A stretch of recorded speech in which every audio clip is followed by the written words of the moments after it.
From Arrowhead to Orchard Park, this is Tables and Tailgates, your weekly Chiefs and Bills podcast, reactions, predictions, league surprises, and more. All served with the energy of a tailgate. So grab a drink, fire up the grill, and let's talk football. We're back. Welcome back, listeners. Episode 4. Man, it's been a fun ride already. Shout out to all you new subscribers. If you look right down there on the bottom, you can see all of our social plugs right there. You can get us on Facebook, Instagram, Twitter, or X, Facebook, all of those places. Whatever you like to shop around and look around for your social media, it's down there for you guys to see. Real quick, guys, quick teaser right here.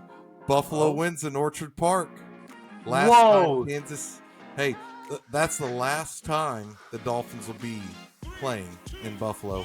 Kansas City showing signs of life after a struggling start in MetLife. A huge Week 4 matchup for the Chiefs. And the injury bug is running around the NFL. All of that today on Tables and Tailgates. We made it. Another episode. Still not sponsored by Buffalo Wild Wings. Thanks for that, Thom. I'm sorry. I have to stay true to my Buffalo roots. Okay. I'll give you that one. Let's just get right into it. Yeah, Buffalo surprisingly beat the Dolphins. Thom, take it away. What's your reaction? I thought it was going to be. That's true. I'm excited you mentioned that. I'm excited to dive into that. Yeah. Why wasn't it a 50-0 drumming? Look, before we get too deep off in it, I even had it out of all three of us last week. I had the score a lot closer than you guys did. That is true. And, when you play a divisional team, regardless, I mean, these teams in the NFL, every game has its own DNA, right? So just because you play one game a certain way, you're going to play that next game a totally different way, right? Miami still has speedsters. And, the way Tua is throwing the ball up there, it looks like a high schooler throwing the ball, but he just gets it there. Man, that's an insult to high schoolers. Some of those throwaways, dude. Like Brucey needs to put the popcorn down is what needs to happen. That was bad. Yeah, I heard someone talk about it, and they mentioned that when left-handed quarterbacks struggle at the position, it looks infinitely worse. And Tua, might be time for him to start thinking about that retirement. Yeah. Like we said before, he's one, he's one concussion away from it. We'll get into defense soon, but good segue to Josh. Went 22 of 28, 213 yards and 3 touchdowns this week. So huge thing with Josh.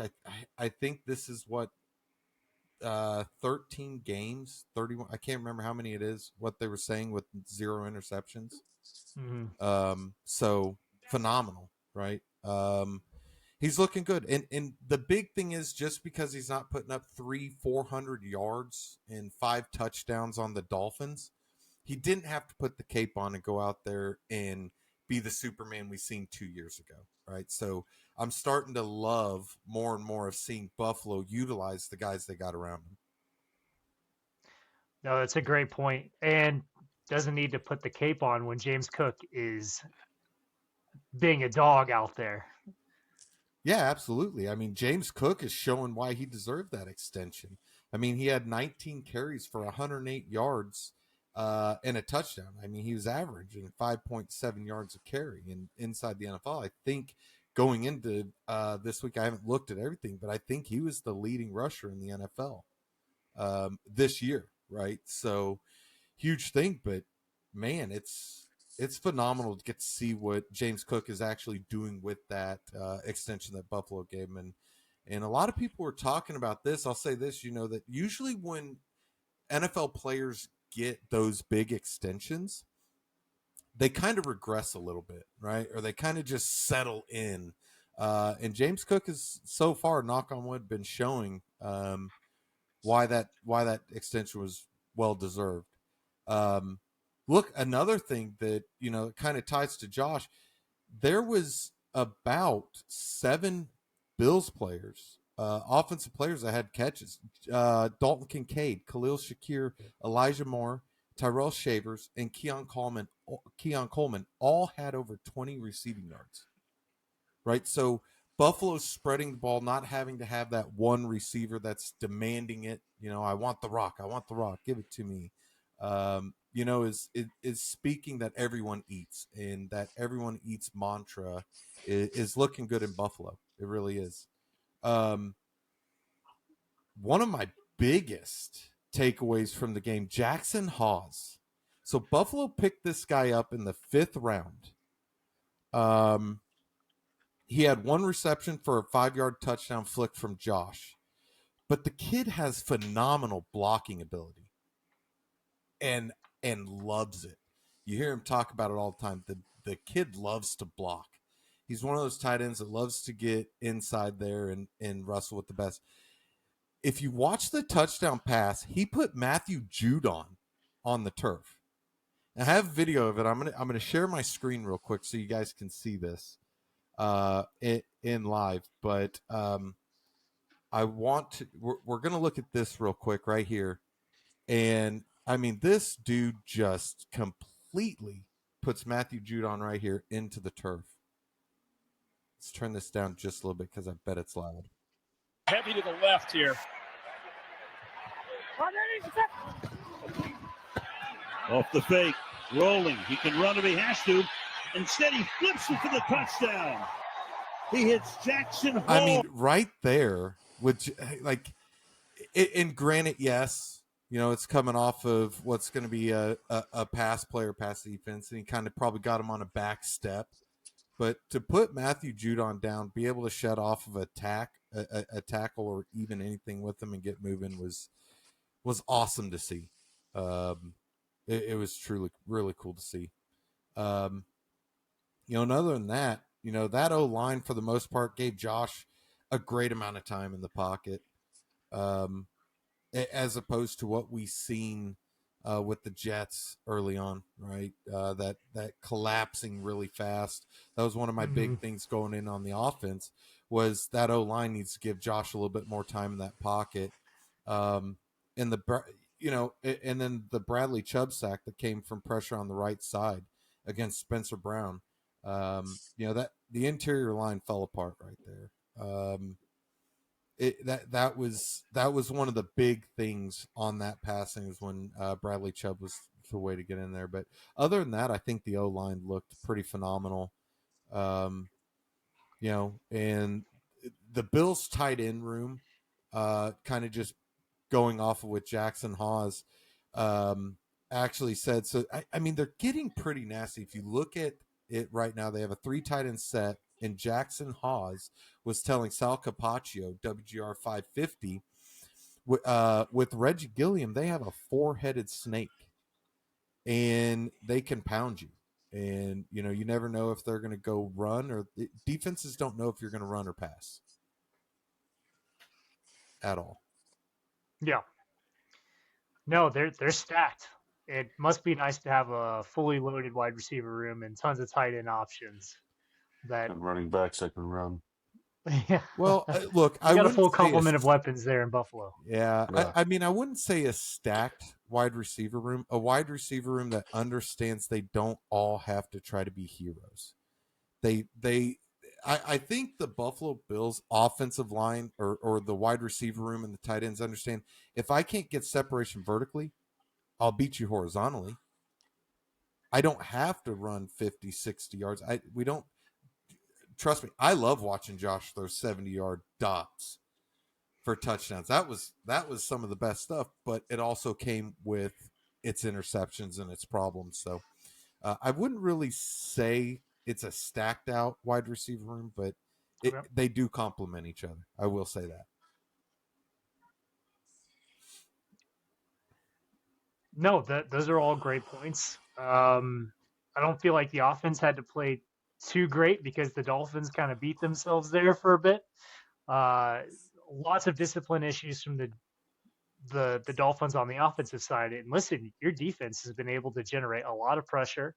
The secondary, I think, played a lot better from week to week. The secondary showed a lot of cracks the week before.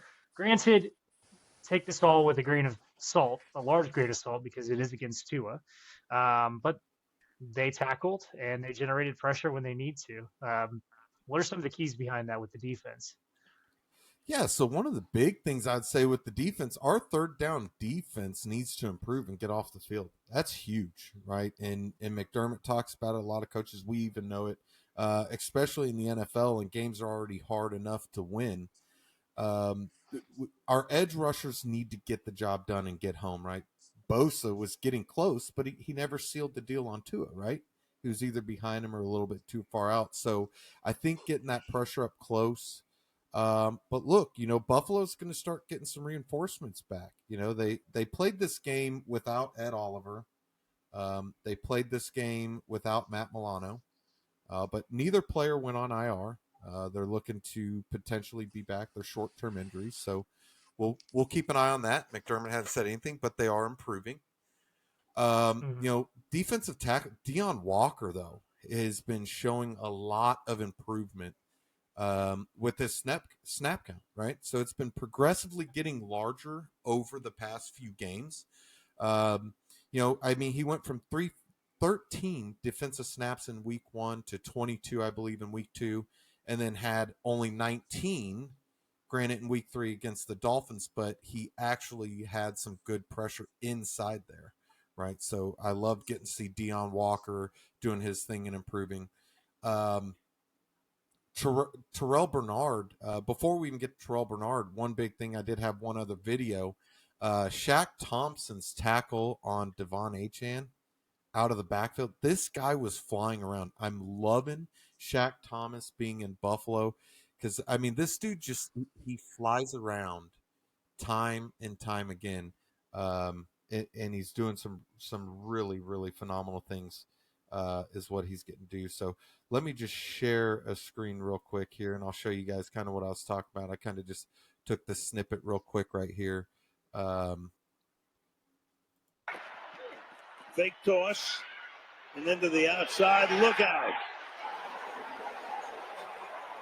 Achane pays the price. Shaq never stood a chance.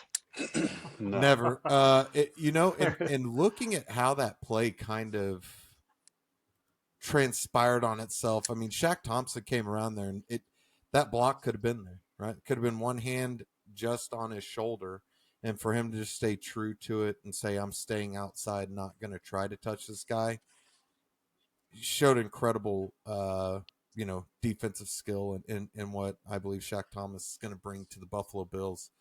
But going into it, Terrell Bernard, if I can, I'll kind of just end with this on the defensive side.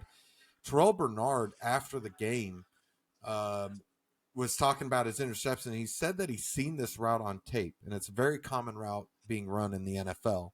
And he said he has to give props to the linebacker coach because he showed him that tape, and he said if they run this, jump it.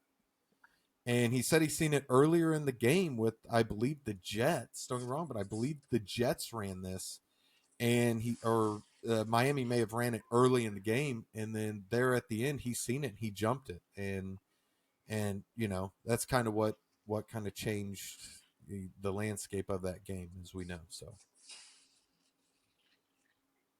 Yeah, there were some big plays in the game. There was honestly, like, this game was a lot closer than I thought it was going to be. I know Jimmy and I talked about this being a potential blowout. I think part of that is Mike McDaniel's kind of fighting for his job there, and hey, he's still got the position for now. Him and Callahan, I think, are going to be the two first coaches that are fired at the end of the year. well, But yeah, walk well, me with through. that though, Miami's GM and owner said that, the owner said that they're not going to get rid of him unless Dolphin fans quit showing up or the team revolts against him. Yeah, he was on saying that. And look, I think if you look at this, Mike McDaniel's, may not be, but who else are you going to go out and get that's better? right? What other coach can you go to the out in the NFL right now and pick up that's going to do any better than what Mike McDaniels is or is not doing with Miami right now, right? I think they have a problem with Tua. I personally do. I think the problem's with Tua, and we'll get to see that. They have a huge cap hit with Tua this year, so there's really no sense in getting rid of him. But look for Miami to start shopping around for a quarterback. But go ahead. Sorry. Yeah, no, you're right. Um, Bradley Chubb stopped Buffalo with the third down sack on Josh in the red zone on the 14-yard line, which set up Matt Prater for a 39-yard field goal that he missed. Um, that allowed the Dolphins to come back into the game going into halftime. After that, walk me through the rest of the game. What did the Dolphins do wrong, which there's plenty, and how Yeah. did the Bills capitalize? Look, I think again, I think just kind of going back to what you said just a little bit ago with them is they basically did this to themselves. It was kind of just like how we spoke about the Jets. When you're playing against a team that's nearly perfect, I mean, I think Buffalo over the whole season has had less than 15 total penalties in 3 games. Or in the last, I can't remember what that was. I seen the stat. I wanted to grab it, but I got busy. But I So what you're think saying is Miami there's did a a lot of chance this. Jawan Taylor has more penalties than the Bills. Oh, absolutely, That's what I for was sure gonna this year, say. for sure this year. But look, what I think what actually really sealed the deal, and I never thought Buffalo was going to lose this game to Miami and Buffalo. I really didn't.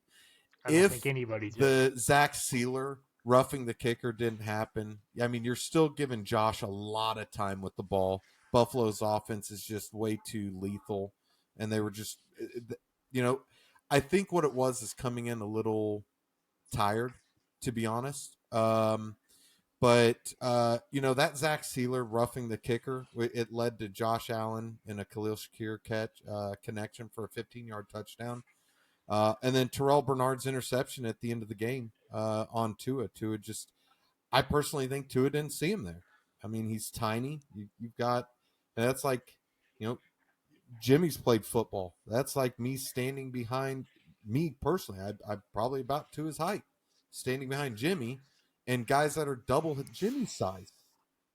And I think Yeah. that was really it. But I, look, I don't buy him trying to look off the safety there. I know the commentators. I think Chris Collinsworth said he's trying to look off the DB there to get his wide receiver open, but he stared down his man the entire time. And I 100% agree. I think he stared him down and just didn't see the DB out of the backfield. yeah. And, So. last with the whole thing, I mean, Buffalo beat the Dolphins by 10 at home with 4 days rest, right? And Buffalo's kind of been playing some bully ball, smacky in the mouth teams that are fighting for their seasons. Injuries on the defensive side of the ball didn't help Buffalo out at all.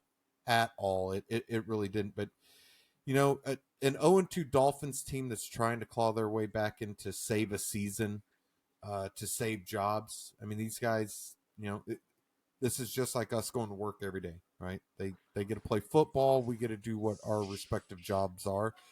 So at the end of Paid the about day, the same. yeah, Perfect. Yeah. that'd be nice.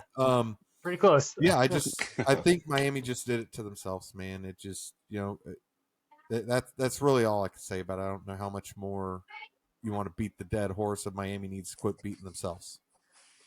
That's really all it is. Yeah. Well, I think that they're poorly coached. I think the quarterback is obviously not right for the NFL anymore. The Dolphins have a lot of hurdles to overcome. As a Chiefs fan, I think this is great. I mean, I was kind of rooting for the Dolphins, love a good underdog story, but as a Chiefs fan, we need a Dolphins fire sale. I'd love to see Achan over here. I don't Ooh, think I want Hill back, and I know that's the big rumor, but Achan could do Yeah. a good deal for the yeah. Chiefs. But so coming out of that game, Buffalo's going to be getting some reinforcements back. Yes, sir. So I feel like though, and I know you're going to talk a little bit about Matt Milano. I'm not obviously as up to date on Mhm. Bill's history, in particular injury history, as you are, but I feel like Matt Milano is constantly injured, is he not? I feel like I remember seeing his name on injury reports going back years now. Am I wrong on that? No, you're definitely not. Look, as far as Matt Milano, it's great that he's not going on IR, right? And this could be a relatively short-term injury for him. But one of the big things, yeah, we've seen it back in, I believe, 2020, when he played 2 games, had the same pec type injury, played 2 games, left, came back, or missed 2 games. Sorry, played 2 games, then went on IR, right? One of the big things, I was listening to Sal Capaccio and a few of the other guys from Bill's Rumbling, some of the Buffalo podcasts. Matt Milano's generally hurt when we're going to play Kansas City.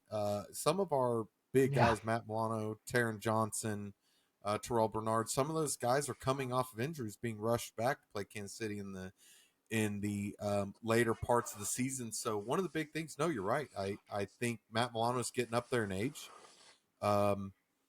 It's kind of like one of the Joey Bosa's. If you can keep him healthy and keep him on the field, so he can be disruptive, I think you got something going there. I really do. But yeah, we need to. We'll see. Like I said, Coach McDermott was talking about with Ed Oliver and Matt Milano have been showing really good signs coming back to practice. So we'll get to see something tomorrow. I'll probably put out tomorrow or Thursday. I'll put out the injury report for Buffalo and the Saints. So we'll look at that. But yeah, other than that, we'll see, man. It's kind of scary. I hope I hope we can get him healthy and keep him healthy. Yeah. Well, Bill's off to a blazing hot start, and schedule looks pretty good for you guys. So I would expect that to continue. Someone who did get in the win category, Jimmy, we got to win. Finally. We're not the bottom of the barrel anymore. We're not No. too far off from the bottom of the barrel anymore. No, we're still down there with the muck. We are. We're fighting out of it. Man, wins typically wash away the sins. They right the ship. This game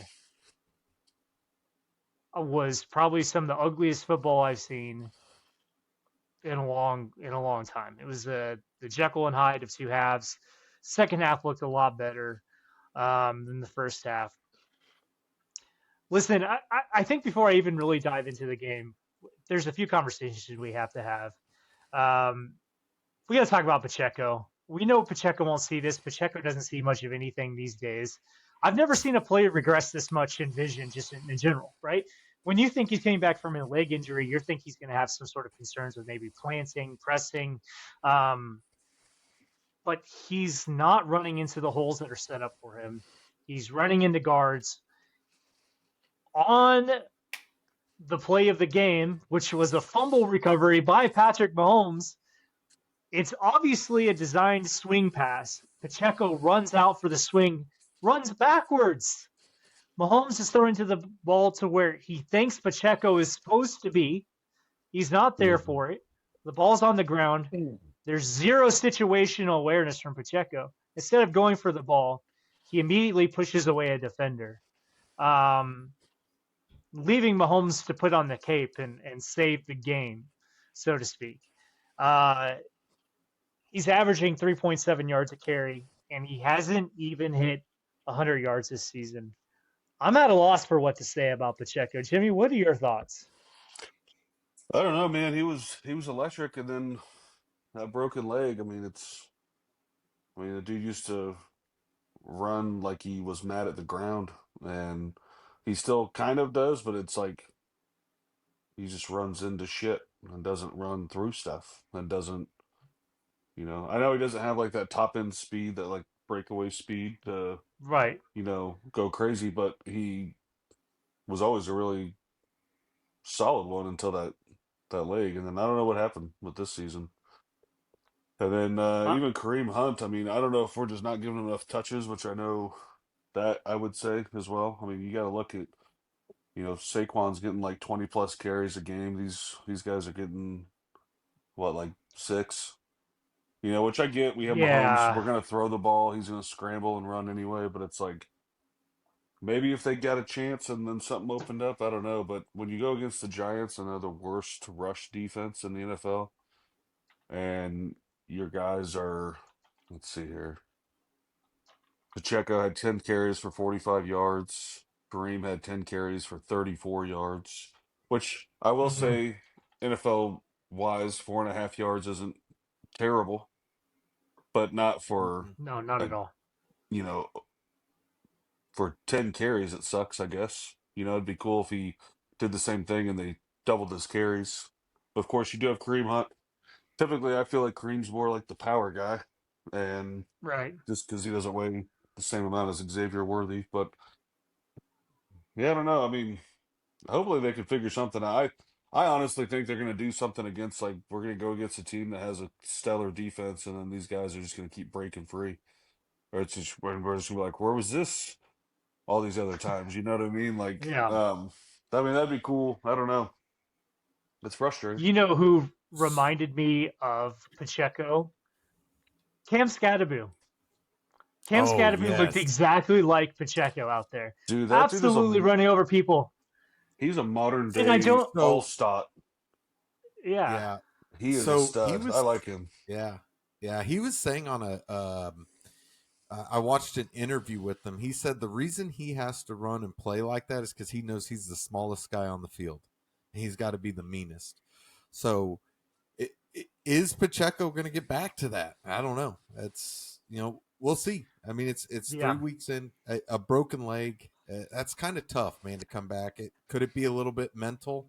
It's a little bit out of that window, I think, for him.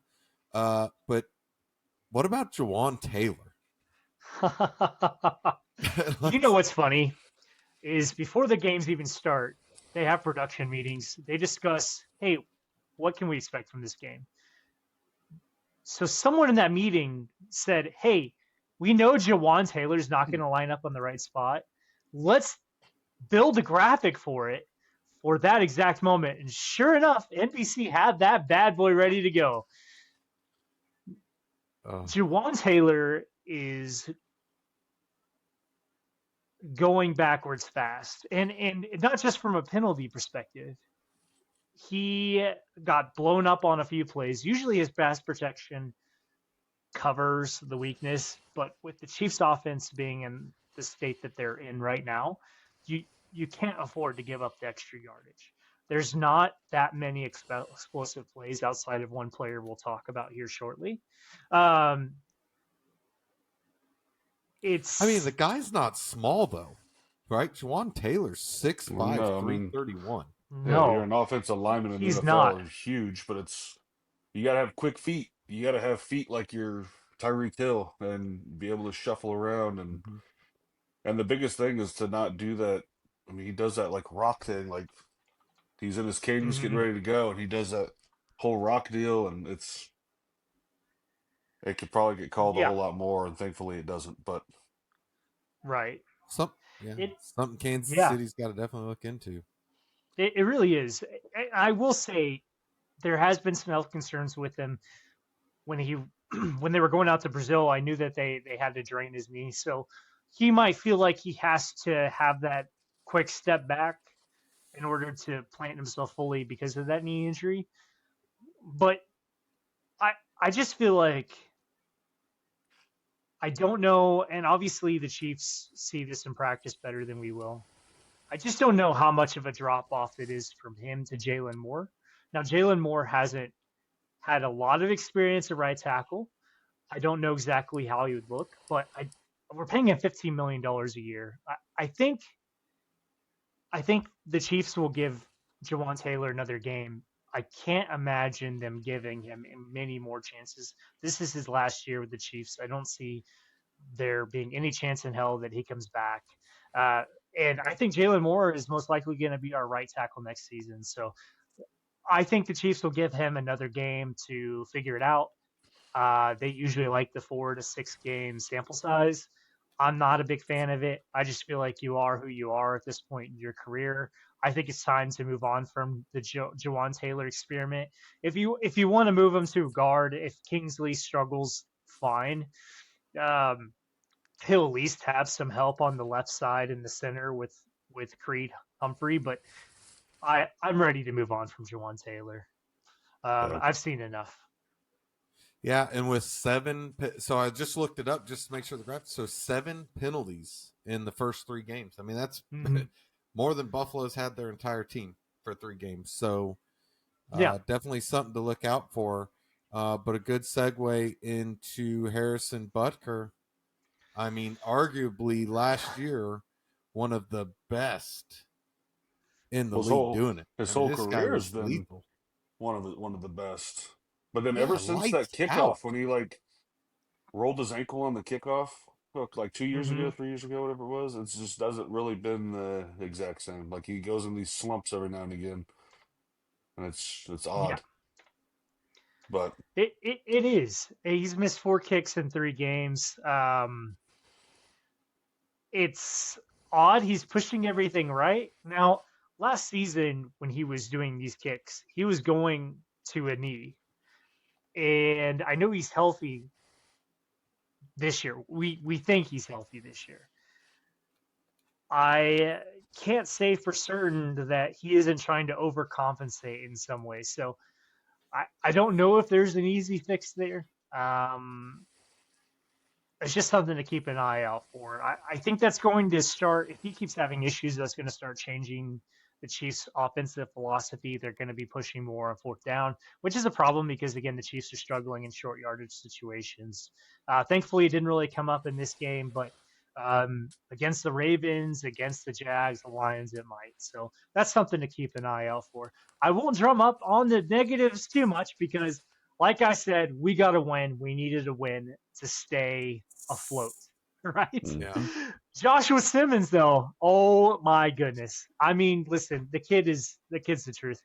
He looks like one of the best rookie left tackles I've seen in a long time. I mean, I'm not going to throw out some crazy name comparisons there, but he looks like a certain someone from the 49ers, I'll say. So he looked great, and this is one of the best defensive pass rushes we'll see this year, and he held his own. yeah, Yeah. yeah, he's done really good so far. I'm very impressed with him. Yeah. Kingsley looked a little bit better. And not to pat myself on the back, but I mentioned before the season started that Tyquan Thornton was the name to keep an eye out Dude, for. a dog. A dog. This kid And is a dog. yeah, what were you saying, Jimmy? I'm just scared he like in a couple weeks. I think he's playing his heart out because he knows as soon as number 1 and number 2 come back from injury and suspension, I think he's worried he's going to be like tucked away, and you're not going to see a lot of him. So I think the fact that he's playing the way he's playing is really changing the depth chart of where he is. And Oh, I think when they come mhm. back, he's proven to be the number 3. Because who's the number 3 right now? Yeah. Juju? Yeah, I think so. I think on the depth chart you've got Hollywood 1, Juju 2, and then Thornton 3. But I think we'll see that production ramp up for Tyquan Thornton. That's exactly how I feel. If you're not familiar with the kid, he was drafted by the Patriots second round a few years back. Mm-hmm. He was cut mid-season. They gave up on him on his rookie contract. The Chiefs snagged him off of the trash heap a couple days later, and I mean, this kid is playing really well. When Xavier Worthy and Rice are back in the fold, back in the rotation, I would like to see Thornton in there probably more than Hollywood Brown. Yeah. I think he just has a lot more potential. He's a lot more explosive.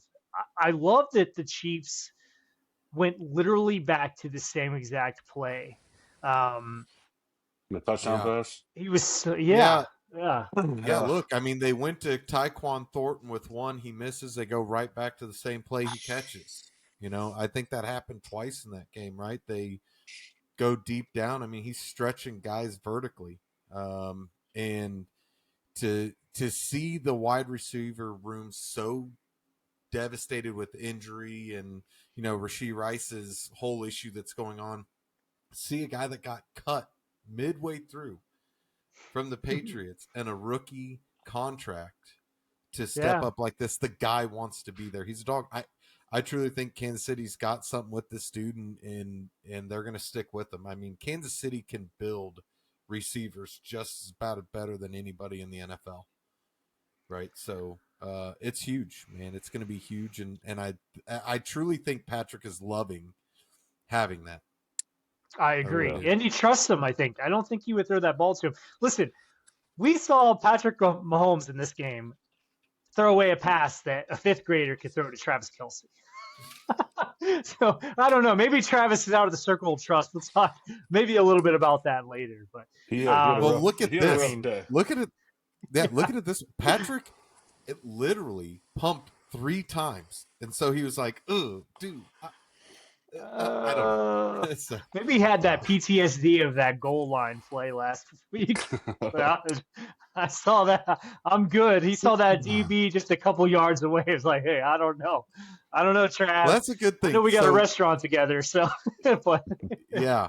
So good segue to talk about your guys' cornerback room. Give me a little Man. bit about that. Listen, our secondary stepped it up since the game in Brazil. They looked a lot better. And, dude, they shut down Malik Neighbors, one of the best wide receivers in the game right now. With Christian Fulton going down, Noel Williams stepped up, and he stepped up in a big way. He was the highest rated cornerback from last week, 93 PFF score, which is absolutely insane. So he was our 3rd round pick. He looks great. I mean, hey, the secondary's looking good.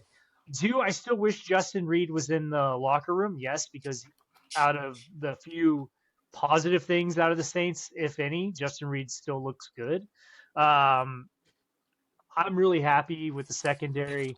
I do know that there was an injury sustained to Cook out there, but it sounds like it's not serious. So I'm really optimistic that the defense can keep improving week over week. And when you hold Malik Neighbors to, I don't know how many yards they held him to, wasn't very much of anything. I mean, you have got a great thing going.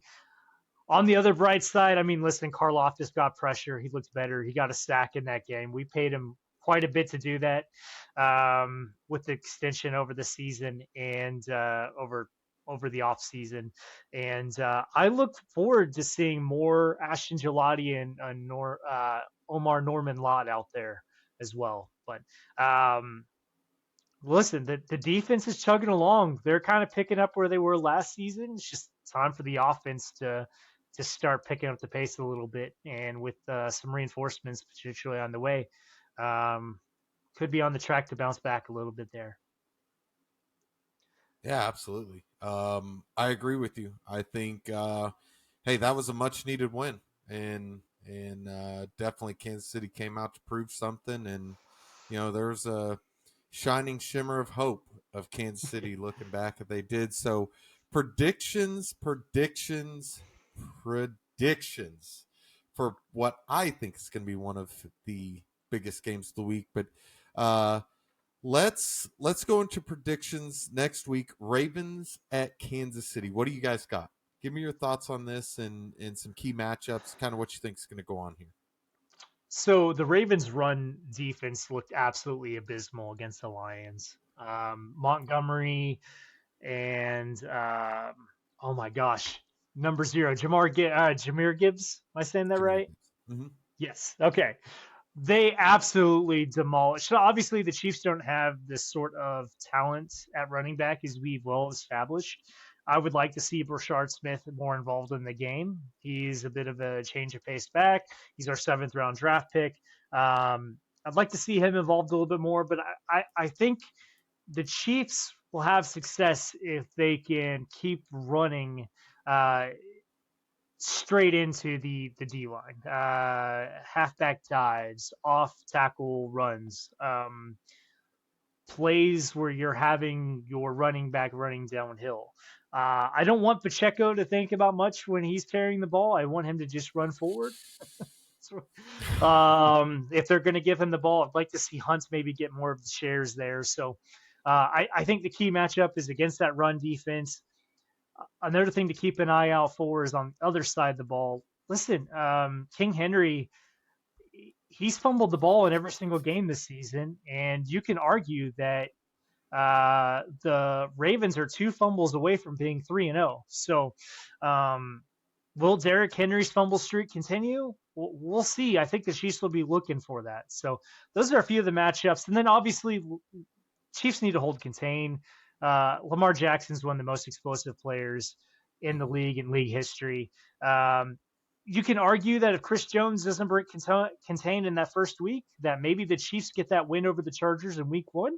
I'm hoping that they stay a lot more disciplined on the defensive line this time around and don't let Lamar pick them apart that way. So I think the Chiefs will win if they get the run game going and they keep Lamar Jackson in check. What do you think, Jimmy? Oh, he's muted. Oh, Jimmy, you're muted, Okay. sir. Go ahead. You're unmuted. Did you mute me? No, you muted it. I know, and I unmuted it, I thought. Anyway, so I think, and unless I'm super mistaken here, but I know like there was only 1 year back when Derrick Henry was on the Titans that he ran all over us. I think for the most part we do decent with him, and We then I do. also feel like for the most part we contain Lamar decently well. I don't feel like he's had like some crazy game against us, and so as for our offense, though, I mean, yeah, if we could, I'm hoping after this last game they're gonna trust oh, what's his name, Thornton, yeah, Thornton, Yeah. a lot more, and maybe get him open. I know that wide receiver room's not bad at the Ravens, so our corners are Right. gonna earn their paycheck for sure. So, but I think if we just do kind of what we always do when we play the Ravens and keep them contained, keep a spy on them, get our run game going, get our short and even I'll even take medium game on offense going. We don't need anything Yeah. crazy, but um, I think that they'll pull this one off and they'll get back to having fun Kansas City football. I'm hoping. No, yeah, I agree 100%. This is a game Xavier Worthy should be back for. Nick Wright mentioned on First Things First on Monday that they're telling him that he'll be ready for this game. It's kind of weird that they held him out for the last game. I guess it was precautionary, but listen, a torn labrum doesn't heal itself overnight. That's something that will require surgery. So we'll see how much he is involved in the game. But oh, I agree. The Chiefs have won 5 out of 6 times in this matchup against the Ravens. To be honest, I kind of expect that to continue. I know that the Ravens are a good team and their offense has been chugging along pretty well, but they've made some costly mistakes. I think this is going to be a low scoring affair. My final prediction score is 24 Chiefs, Ravens 21. Jimmy, what do you got? Yeah, I'd probably say like 21-17 Chiefs. I think I agree with you. It's of course last time we did this, the game was wild, so maybe we'll get like that Mexico game against the Rams again. It'd be awesome. Um, but I think too it will be kind of a lower scoring game. It is at Arrowhead.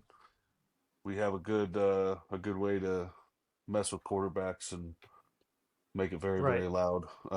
Dave, you've been down on the field with me when they sing the national anthem, and it's like It is uncomfortable. very loud. I mean, it makes you want to like Yeah. shrug your shoulders and like, oh my God, and that was when we were just singing the national anthem. So I could only imagine Yeah. big third down games, momentum's on our side, and that's gotta suck. So, but yeah, I would say 21-17 Chiefs. I think they'll pull out a win here, and I think that we'll get back on that path that we've could have been on this entire season so far. No, yeah. Yeah, you just Yeah, don't know how loud it is until you're down there on the field. What do you yeah. got, Tom? In me being a Bills fan, look, I've been to plenty of Kansas City Chiefs games, right? The AFC Championship games, and even just being in the stands, it is ridiculously loud. The Chiefs fans show up. Again, one of the big things, and this is kind of what we talked about a little bit with Buffalo, saying, we've usually held Derrick Henry to some small yards and kind of, trying to contain Lamar Jackson is like trying to contain a 4-year-old, right? Good luck. But look, I think Derrick Henry, one of two ways this game's going to go. Derrick Henry's going to come out really pissed off because of the 3 fumbles he's had that have pretty much costed the Ravens those games each time.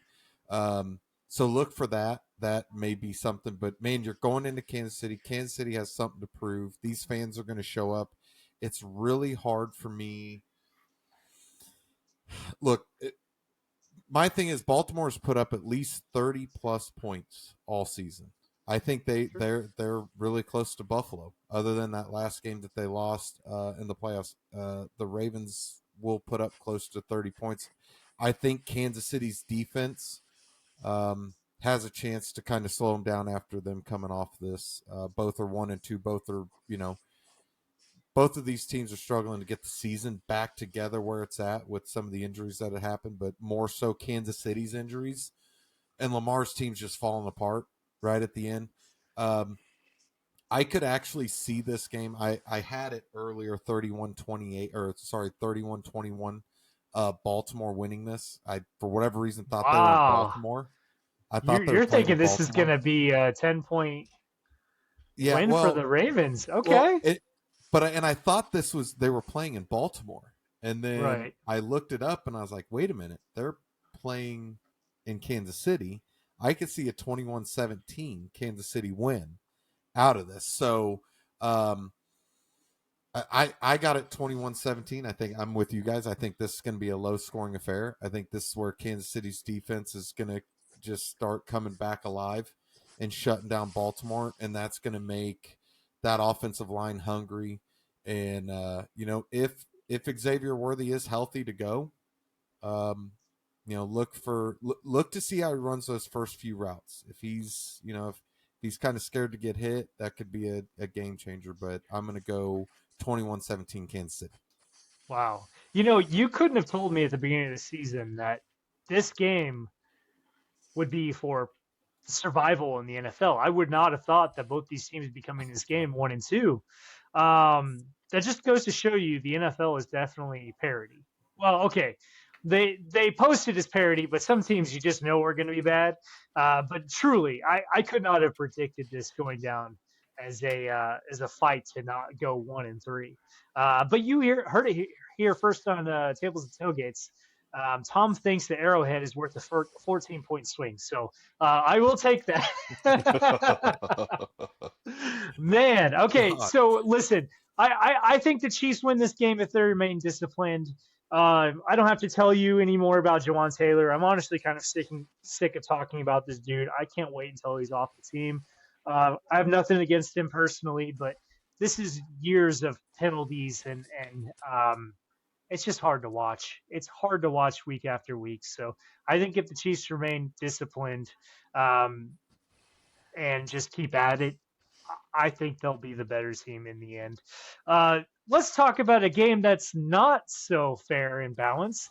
The New Orleans Pee Wee Saints are traveling up to Buffalo for what I'm sure will be a game that maybe 6 people, including Thom, will watch. I can't imagine you think that this is going to be a close one like you thought the Dolphins was, and I'll give you credit for thinking that one was closer. I can't make you an argument here for thinking this game is going to be anywhere close at all. Yeah, look, I think again the Dolphins game is totally different, right? Every game has its own set of DNA, right? Every game's its different game. I think the big thing is, other than looking at New Orleans coming to Buffalo, Buffalo's 1-4 against them. I think they've lost the last 4 encounters in Orchard Park to the Saints, right? But again, this is a different looking Buffalo team. I mean, we're talking way back to the 80s, 90s.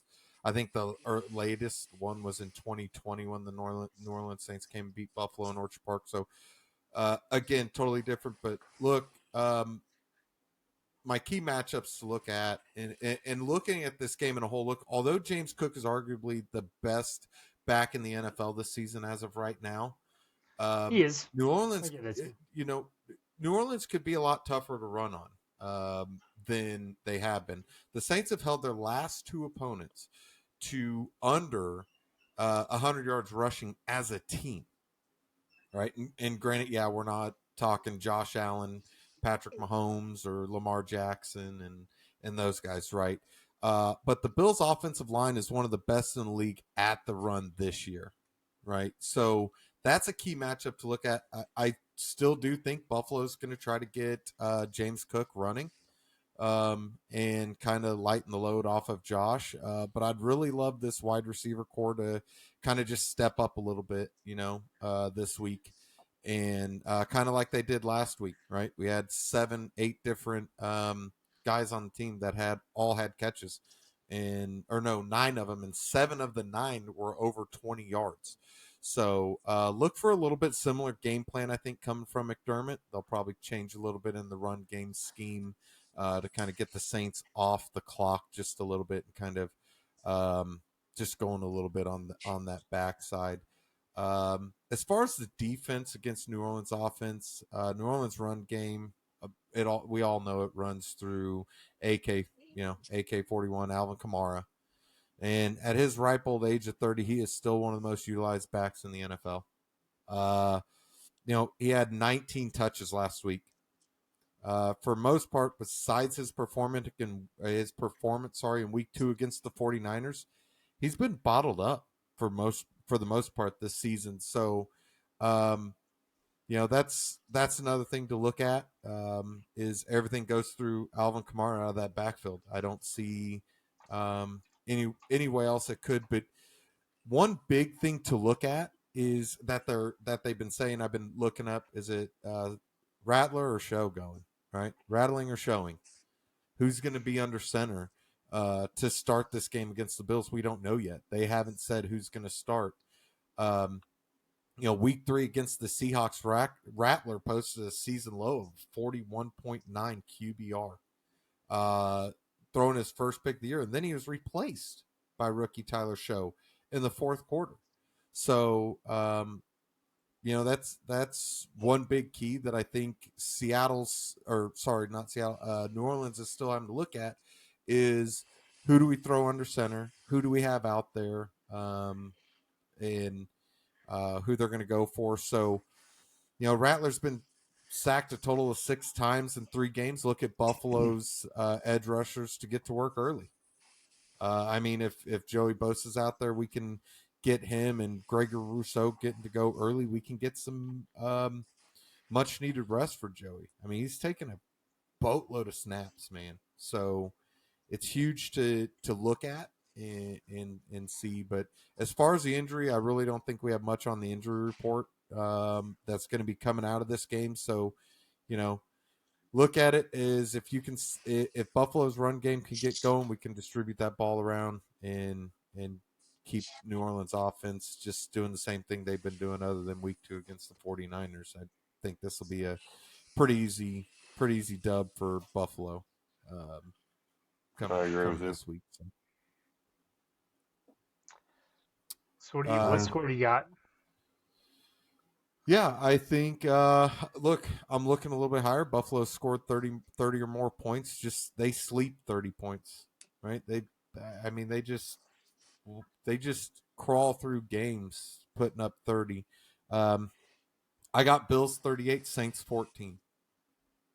Buffalo coming away with. So 38-14 Buffalo. There it is. Yeah, I've got 41-10. I would say Saints. No, Bills. Yeah, I'd probably keep it at 38-10. But yeah, I think it's going to be a shellacking for sure. Yeah, and one thing, teams are known to drop games that they shouldn't, come in unprepared or just wanting to chill and lay back. Is that a Packers reference or? It kind of is. I think we'll get to them soon. Upset of the season. Yeah, they cost me Gotta some be. This one costs really a lot of people money. Yeah. So this one really doesn't need to be talked about. If both Buffalo and Kansas City wins, which AFC storyline dominates? of course, Kansas City. There's no reason to beat that horse. Yeah. I mean, you're playing the Ravens at home. If you with a win or a loss, that's going to be the game everybody's going to want to talk about, other than the Buccaneers and Eagles. So, I will say this though: if Kansas City loses and Buffalo barely squeaked by an 0-2 Dolphins and lose, or lose to an 0-3 Saints, God, that's going to strike hard. That's going to hurt. But Kansas City, if Kansas City loses, Buffalo blows out the Saints. Look, Kansas City, there's I'm going to be a lot of simming red to flags. next season. That's what I'm doing. I'm simming Yeah. to next season. No, I think for the Chiefs to have realistic playoff hopes, they really need to be 2-1 in this next 3-game stretch. I mean, listen, it's Ravens, it's Jags, it's Lions. It's not exactly the Jags are not the pushover we thought they were going to be. New head coach Liam's got that team up and running down there in Jacksonville. So if the Chiefs have some serious playoff aspirations, and I think of them now as a wild card team, just given that the Chargers have got an impressive start and they're 3-0 in the division already. So it's going to take a lot for them to catch up in the division. So if the Chiefs have some serious playoff aspirations, they need to probably be at 10 or 11 wins to make the wild card, and maybe 12 to 13 if they even want to be in the division. Most likely 12, probably. They need to be 2-1 over the stretch. So I would rather them win this game against the Ravens, and then that gives them a little bit easier of a next 2-game stretch, obviously with them Jags Lions. But this is as close to a must-win game for both teams as you can have this early in the season. Yeah, and I think they're going to play like it too, which is going to make the game awesome. Hopefully. Yeah. Yeah, Yeah. this has got game of the week potential for sure. This and the Colts versus the Rams and the Eagles versus Bucks, the undefeated battle of the week. So we got some good games this week.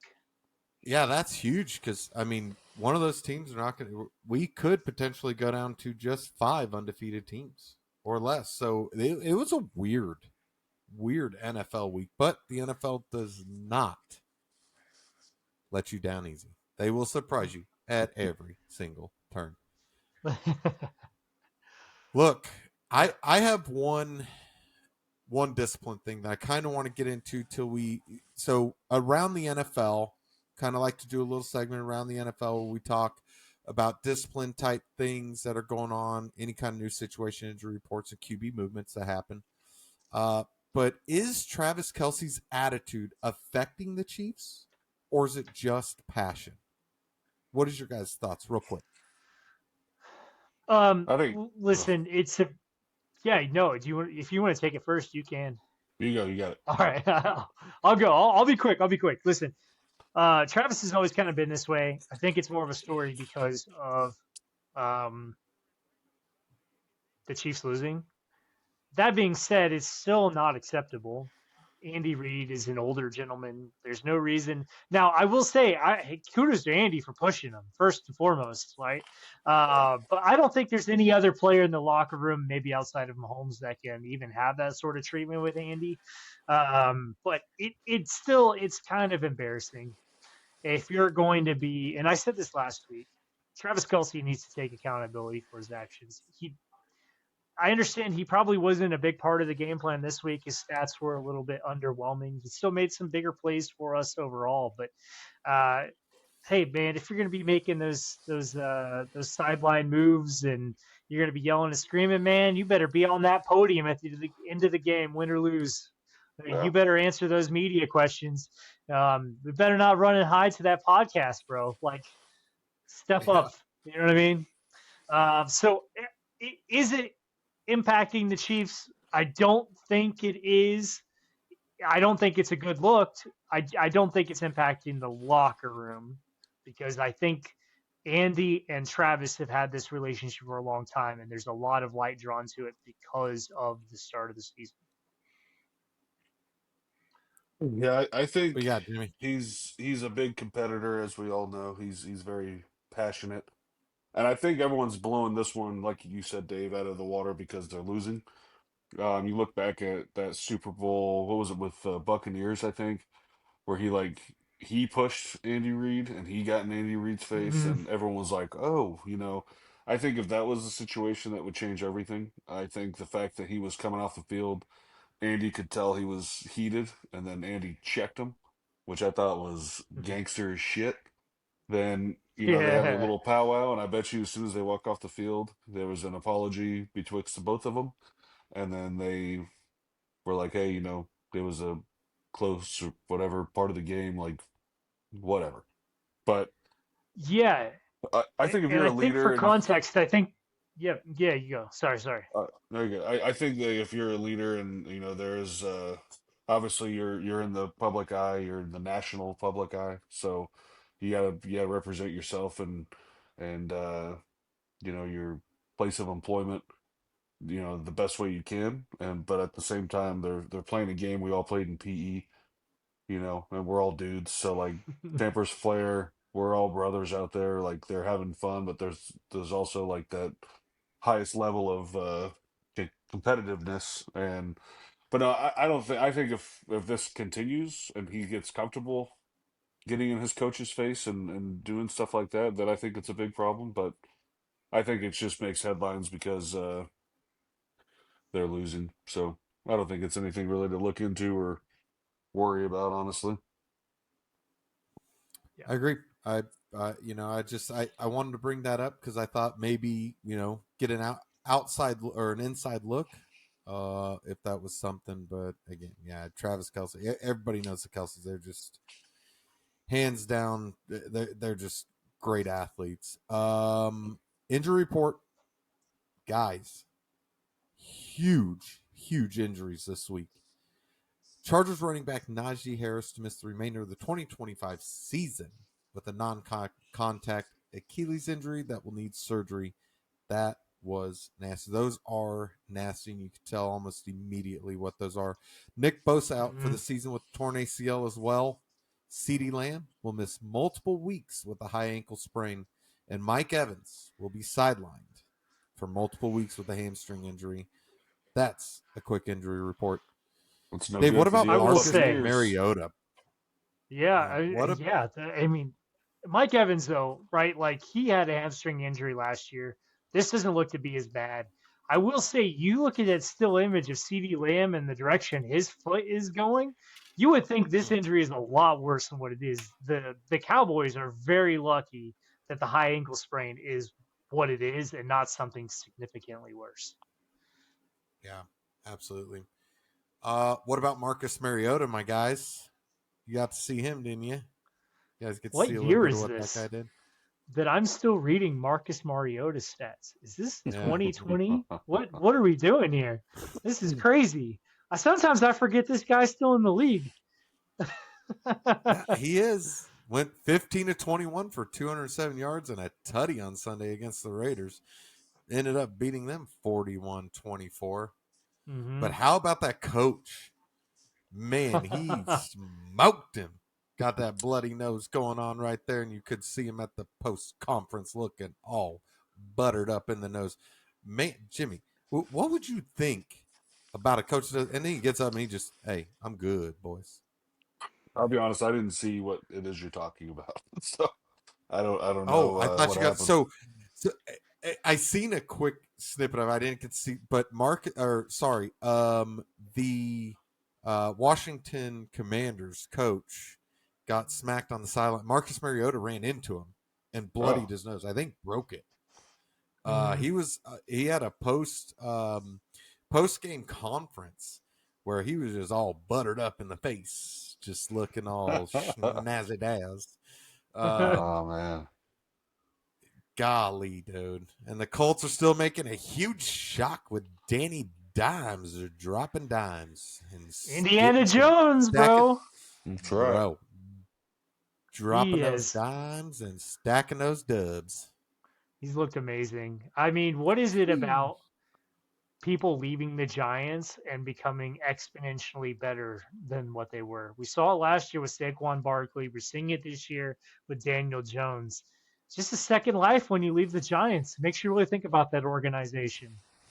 Well, look, hey, remember where their head coach came from, right? Brian Daboll was the offensive coordinator for Buffalo. He's the one that helped mold Josh and what Buffalo was doing.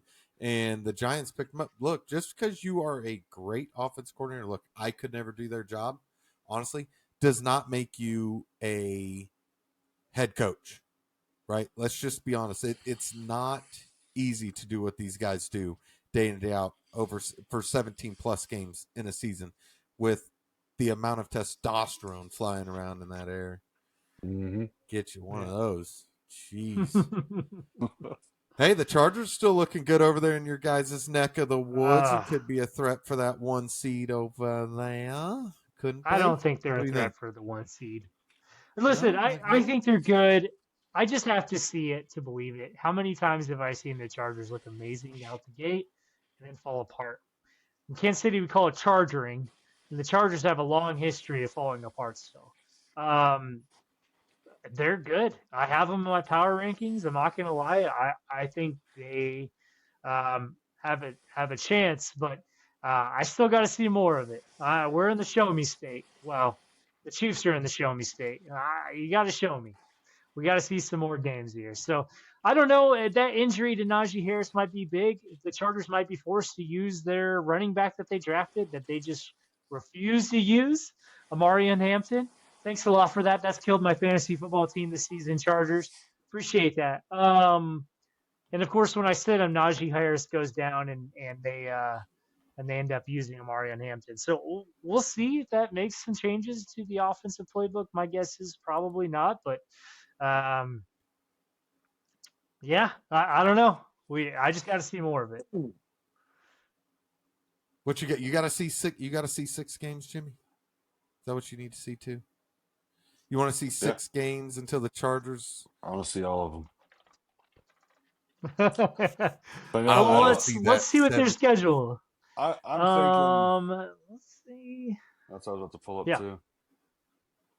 So they got. I want to see 17 games. Giants, Commanders, Dolphins, Colts. That'll be a good one if they keep going the way they're going. Vikings. All right, Titans. so let's say right there, those first 4 games, if they go 4-0, or say 3-0, okay, but the 2 are against the Colts, and who else did you say? The Commanders, but the Commanders. Yeah, the Vikings are after that. I will say it depends on how the Commanders look. If they've got Jaden Daniels back and he's healthy, and the Chargers get a win there, I will be impressed. I will count that as a quality win. The Colts, who have the Colts really played? I know, like, listen, I'm a big Indiana Jones fan. I'm excited for the Colts this season. We'll see. I think the Chargers have a really soft schedule. If they beat the crap out of the Eagles in December, then I'm going to completely change my tune on the Chargers.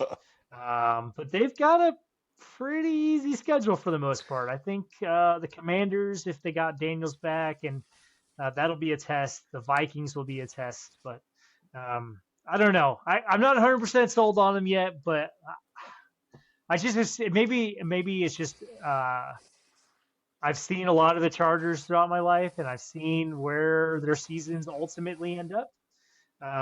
So it's just going to take me time to kind of get around to jump on the Chargers bandwagon. Fair enough. Fair enough. Look, one last big piece. Give me what you said about the Niners. Right there. You have to give me the last piece before we move on to my biggest surprise of the week. The Flintstones gummies are not working for the 49ers. Whatever their medical staff is doing. I don't understand it. I don't know how they get this injured every single year. it's becoming kind of a part of their identity. Um, I've never quite seen anything quite like this.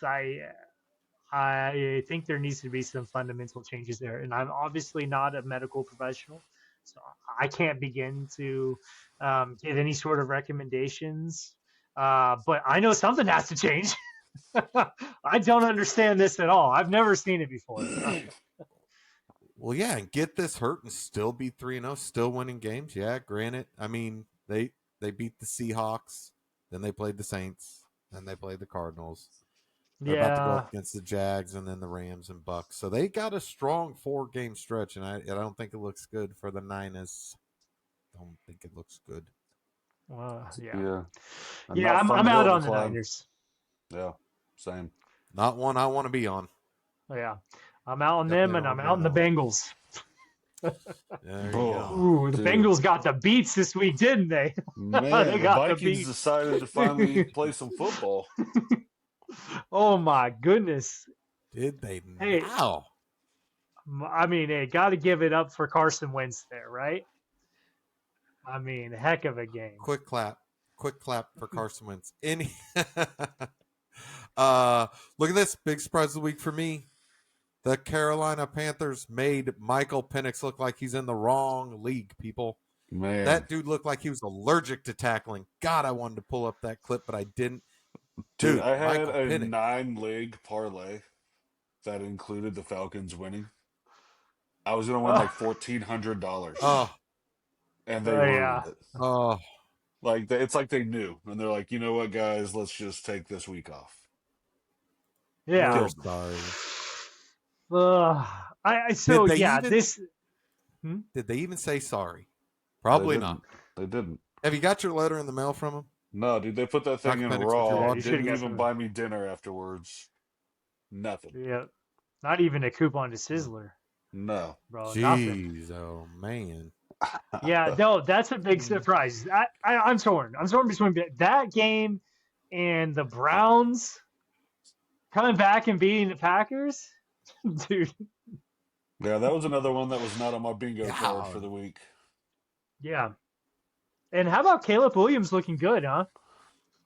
Man. Look, Giving I the think I'm gonna Bears be just a wrong little again. bit of hope. Just Yeah. a little bit of hope to cling on to All before they are. Yeah, all I had to Carson do is say I Soldier. think he's going to be a bust, and now look what you're doing to me, my guy. Come on. You did this. You did this to I Caleb did this. Williams. Thank you. He's I'm back. Sorry I did this. Sorry. Hey, look at this. Now it's Dave's top 10 power rankings. Yes, sir. It is time. Let's go. Let's go. The us to definitive look list.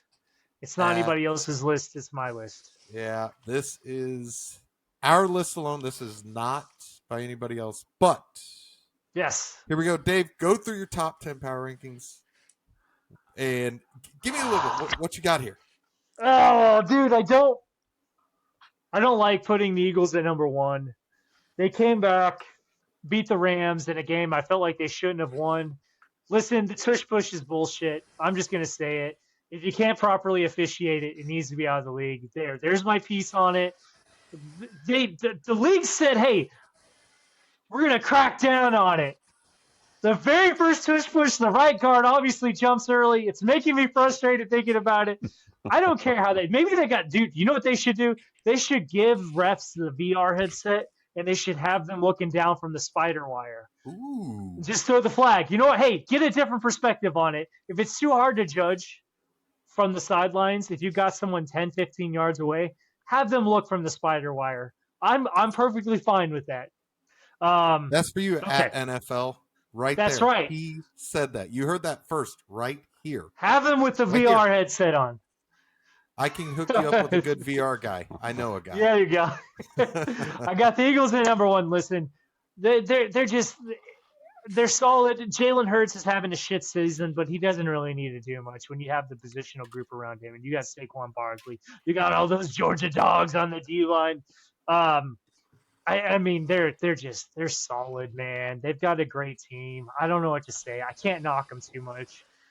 I can't knock him out of the one position. The Bills number two. Listen, Josh Allen is having an MVP like season.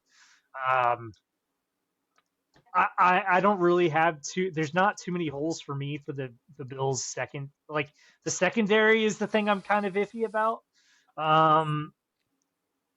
They haven't really been tested too much, so we'll see. We'll see how that goes in the season. The Chargers look good. Bro, I mean, whatever the QB's doing, Madison Beer, is that her name? He's got to stay with her. That's his girl from now on. Buccaneers, man, they just keep finding ways to win. I had the Packers last week as my number one. Honestly, I thought about taking it on the top 10 for losing to the Browns, but they've got a great team, man. They still have a good team. I think that's just football. Football happens. Sunday happens. I think they're going to bounce back. They're going to kick the shit out of Jerry Jones' boys and the Cowboys, I think, this week. The Detroit Lions look to have bounced back. Hey, I'm the only one who had the Colts in the top 10 last week, and y'all were giving me some side eyes. I don't know, man. And Ian Jones looking pretty good. I got to keep the Commanders in the top 10. I think they're a solid team overall. The Rams, I can't knock them too far for losing to the defending champs. And yes, I know the Baltimore Ravens are 1-2, but I think they have the offensive firepower there to stay up in the top 10 for now. I actually have the Chiefs at 11.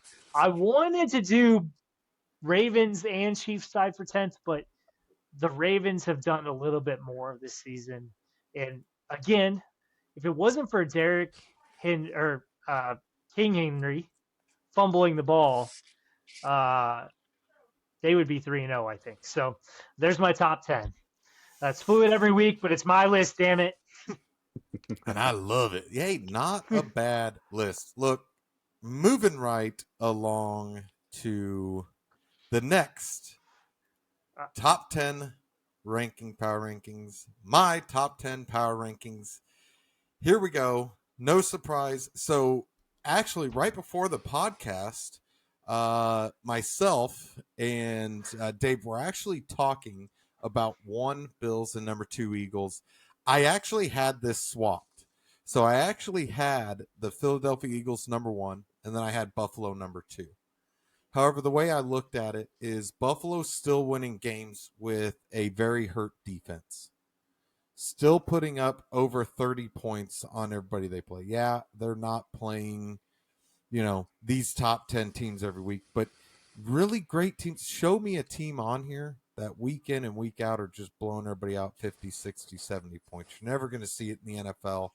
I just think, Josh Allen having an MVP type season since week 1, coming back and 5 minutes left of the fourth quarter, coming out there and throwing over 200 and some yards, right? In the fourth quarter is phenomenal to beat the Baltimore Ravens.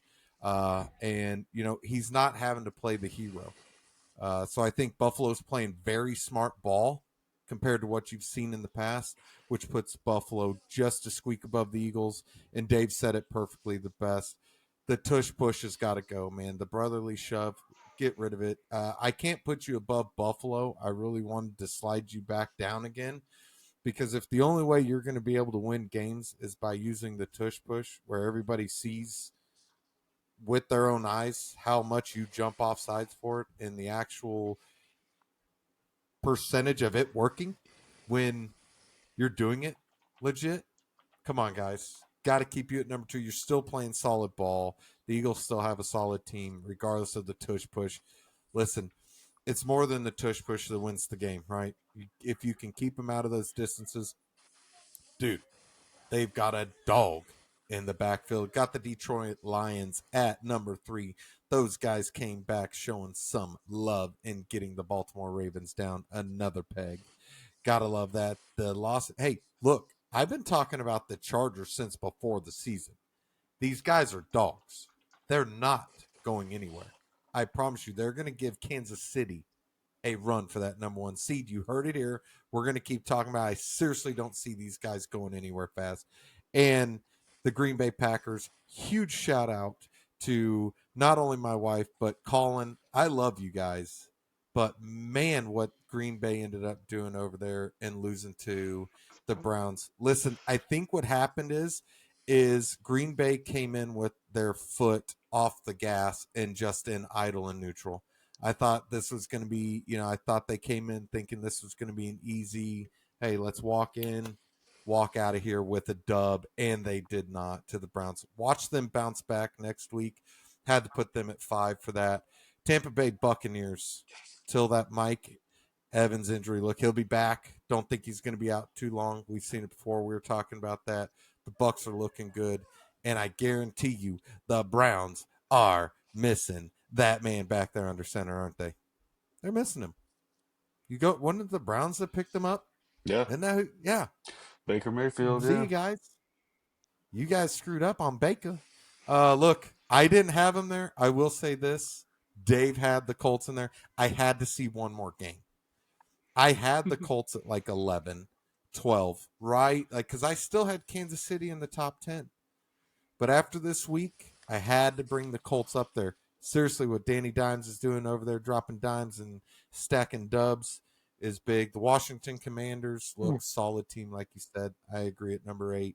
We'll see what the quarterback situation looks like. They've got a pretty good schedule coming up. Baltimore Ravens, when you guys have to win at that time, when you are right there, you shit the bed. Got you at number 9. The Rams coming in at the big old 1-0, and Kansas City was right there with my number 11. If Kansas City gets over Baltimore with a very impressive win, that offense comes out striking, you can bet you will see Kansas City back on that top 10. That is Tom's top 10 power rankings. Gotta love it. Look, hey, look at that. Go Bills. What is up, buddy? All right. Anyways, we have a special he can't hear me. guest. He got the Pat my trailer haircut. Oh. Turn your head Look at inside. him. He ain't a Bills fan, is he? Why'd you cut your mullet off? What are you No. doing? Nope. You're stupid. Shut up. Nope. That's a Bills fan for you.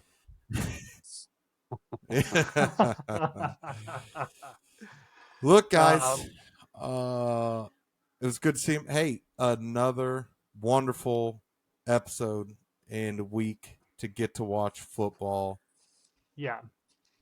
Guys, Now, listen. I don't know ahead. if you guys saw the signing today. I was going to bring it up real quick about the tush push before we jump off here. Did you see the Bucs signed former Florida's Gator defensive tackle Desmond Watson to the practice squad today? And do you guys remember who that is? This guy is big. We're talking about like 462 pounds. Yes. Oh, I hope the Buccaneers throw him in there this week to stop the tush push. He's 6'6". He was 6'6", 449 pounds when he was on the in May, and I think he's weighing 464 pounds today. Jesus, there's no active NFL player that weighs over 400 pounds. Well, they weren't letting him play because they wanted so. him to lose weight. But I think you make Right. a solid point. You put him right over center, or really to the over the left Yeah, guard, good because luck. that's usually where he goes. Yes. Yeah, I'd be like, "Come move me, baby. Let's go." Now, that'd be Todd awesome. Bowles emphasizes that Watson won't be brought in simply because they're playing the Philadelphia Eagles, but I don't think he needs to. They said he had a good workout, but the bro is 400-something pounds. I mean, I can't imagine his workout being too crazy good. But, I mean, you talk about someone that could be hard to move. That's a big jersey. Good. Yeah, he's a massive individual. Sorry, I had to bring that up. That's 4-dimensional chess move by the Bucs. I'll be disappointed if they don't play him in the tush push situation. That's all I'm saying. Saying. Bucs, you heard it. You hear it. You better put him in and shut down the tush push for us. It's all on you guys. Guys, subscribe if you guys like what we're showing. Go out there on all of our socials. They're right down here, scrolling across the board for you. Wherever you want to subscribe, go over there. Wherever you see us, you can find us on all of your favorite podcasts and all of your favorite little Facebook areas. If it's Facebook, TikTok, Twitch, wherever it is, we are there. Guys, again, this is from Arrowhead to Orchard Park. This was episode 4. Thanks for joining us on Tables Tailgates. And until next week, keep smashing tables, keep tailgating, and keep loving football. Godspeed.